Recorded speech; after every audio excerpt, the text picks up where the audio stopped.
ओम श्री परमात्मने नमः। न माम कर्माणि लिप्पन्ति न मे कर्मफले स्पृहा इति माम यः अभिजानाति कर्मभिः न सह बध्यते।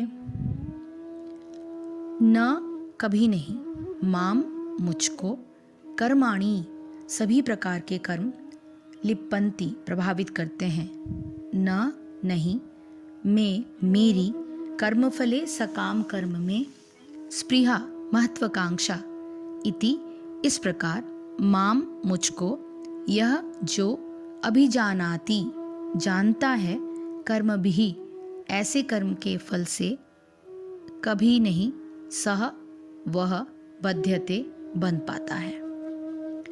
मुझ पर किसी कर्म का प्रभाव नहीं पड़ता, न ही मैं कर्म फल की कामना करता हूँ।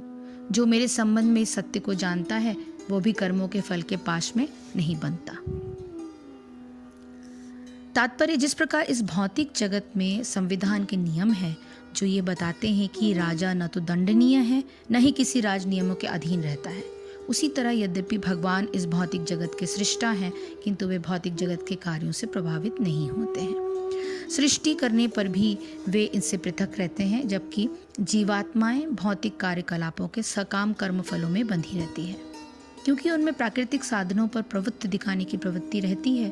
किसी संस्थान का स्वामी कर्मचारियों के अच्छे बुरे कार्यों के लिए उत्तरदायी नहीं, कर्मचारी इसके लिए स्वयं उत्तरदायी होता है। जीवात्माएं अपने अपने इंद्रिय तृप्ति कार्यों में लगी रहती है, किंतु यह कार्य भगवान द्वारा निर्दिष्ट नहीं होते। इंद्रिय तृप्ति की उत्तरोत्तर उन्नति के लिए जीवात्माएं इस संसार के कर्म में प्रवृत्त हैं और मृत्यु के बाद स्वर्ग सुख की कामना करती रहती है। स्वयं में पूर्ण होने के कारण भगवान तो तथाकथित स्वर्ग सुख का कोई आकर्षण नहीं रहता। स्वर्ग के देवता उनके द्वारा नियुक्त सेवक हैं। स्वामी कभी भी कर्मचारियों का सा निम्न स्तरीय सुख नहीं चाहता, वो भौतिक क्रिया प्रतिक्रिया से पृथक रहता है। उदाहरणार्थ, पृथ्वी पर उगने वाली विभिन्न वनस्पतियों के उगने के लिए वर्षा उत्तरदायी नहीं है, यद्यपि वर्षा के बिना वनस्पति नहीं उग सकती। वैदिक स्मृति से इस तथ्य की पुष्टि इस प्रकार होती है कि निमित्त मात्र मेवासो सृजयानाम सर्ग कर्मणि प्रधान कारणी भूता यतो वे सृज्य शक्तयः। भौतिक सृष्टि के लिए भगवान ही परम कारण है, प्रकृति तो केवल निमित्त मात्र है जिससे विराट जगत दृष्टिगोचर होता है। प्राणियों की अनेक जातियां होती हैं, यथा देवता, मनुष्य तथा निम्न पशु, और वे सब पूर्व शुभाशुभ कर्मों के फल भोगने के बाध्य हैं। भगवान उन्हें ऐसे कर्म करने के लिए केवल समुचित सुविधाएं तथा प्रकृति के गुणों के नियम सुलभ कराते हैं, किंतु वे उनके किसी भूत तथा वर्तमान कर्मों के लिए उत्तरदायी नहीं होते। वेदांत सूत्र में पुष्टि हुई है कि वैषमन्य ने घृण्य न सापेक्षत्वात्। भगवान किसी भी जीव के प्रति पक्षपात नहीं करते। जीवात्मा अपने कर्मों के लिए स्वयं उत्तरदायी है। भगवान उसी प्रकृति अथवा बहिरंगा शक्ति के माध्यम से केवल सुविधा प्रदान करते हैं। जो व्यक्ति इस कर्म नियम की सारी बारीकियों से भली भांति अवगत होता है वो अपने कर्मों के फल से प्रभावित नहीं होता। दूसरे शब्दों में कहा जाए तो भगवान व्यक्ति के इस दिव्य स्वभाव से परिचित होता है कि वो कृष्ण भावनामृत में अनुभवी होता है। अतः उस पर कर्म के नियम लागू नहीं होते। जो व्यक्ति भगवान के दिव्य स्वभाव को नहीं जानता और सोचता है कि भगवान के कार्यकलाप सामान्य व्यक्तियों की तरह कर्म फल के लिए होते हैं, वे निश्चित रूप से कर्म फलों में ही बंध जाते हैं। किंतु जो परम सत्य को जानता है वो कृष्ण भावनामृत में स्थित मुक्त जीव है। क्योंकि कर्मों के फल में मेरी स्पृहा नहीं, भगवान ऐसा कहते हैं कि कर्म के फलों में मेरी स्पृहा नहीं, इसलिए मेरे को कर्म लिप्त नहीं करते। इस प्रकार जो मेरे को तत्व से जानता है वो भी कर्मों से नहीं बनता। कर्मों से असंगता, चातुर्वर्ण्य व्यवस्था जैसी कठिन और सर्वहितकारी कार्य की दिव्यता का रहस्य यह है कि भगवान की किसी कर्म के फल में इच्छा नहीं है और इसलिए वे उन कर्मों के फल से निर्लिप्त रहते हैं। इसी प्रकार मनुष्य के कर्मों की दिव्यता भी उसी बात पर निर्भर है कि वो अपने कर्मों को अपने क्षुद्र स्वार्थ की सिद्धि के लिए न करे, वरन सबके कल्याण का ही विचार करके करे। ऐसा करने से वे कर्म मनुष्य के लिए बंधनकारी नहीं रहते। श्लोक की दूसरी पंक्ति में इसलिए कहा गया कि जो मुझे और मेरे कर्मों को इस प्रकार तत्व से जान लेता है वो मनुष्य भी फिर कर्मों के बंधन से नहीं बनता। इस प्रकार इस बात को पुष्ट करने के लिए मोक्ष की इच्छा रखने वाले पुरुषों का उदाहरण देते हुए भगवान अगले श्लोकों में कहते हैं, एवं ज्ञात्वा कृतं कर्म पूर्वे अपि मुमुक्षुभिः कुरु कर्मैव एव तस्मात् त्वं पूर्वे पूर्वतरम कृतम।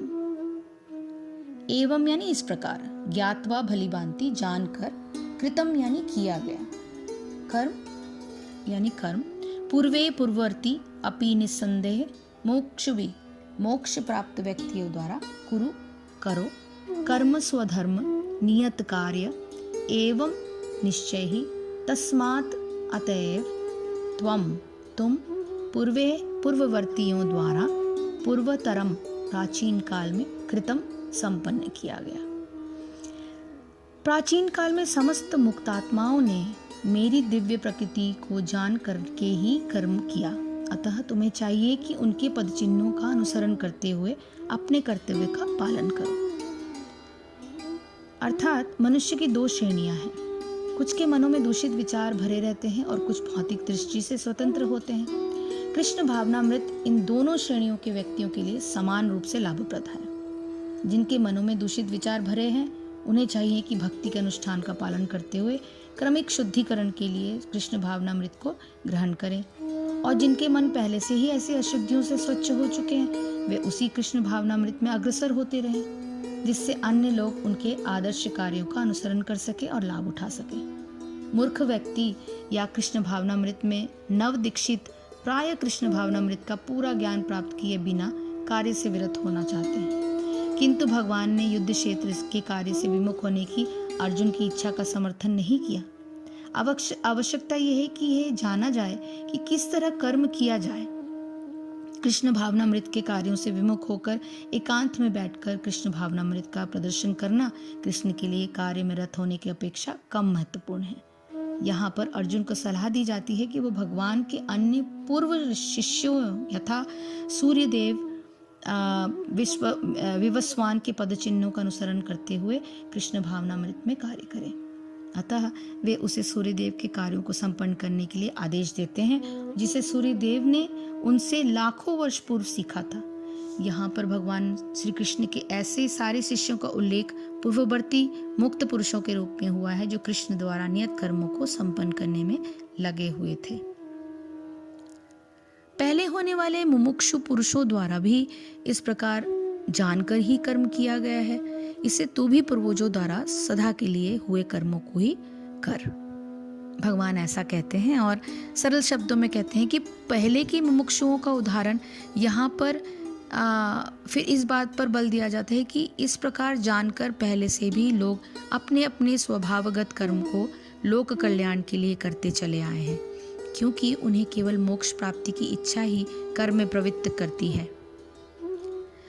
यह कहकर भगवान अर्जुन को निर्देश देते हैं कि जिस प्रकार पहले से तेरे पूर्वज कर्म करते चले आए हैं उसी प्रकार तू भी कर्म कर।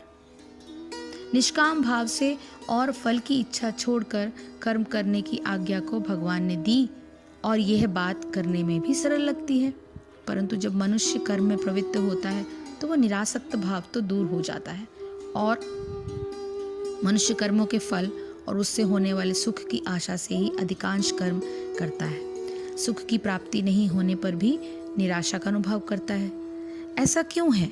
इस बात को समझाते हुए भगवान आगे के श्लोकों का वर्णन करेंगे।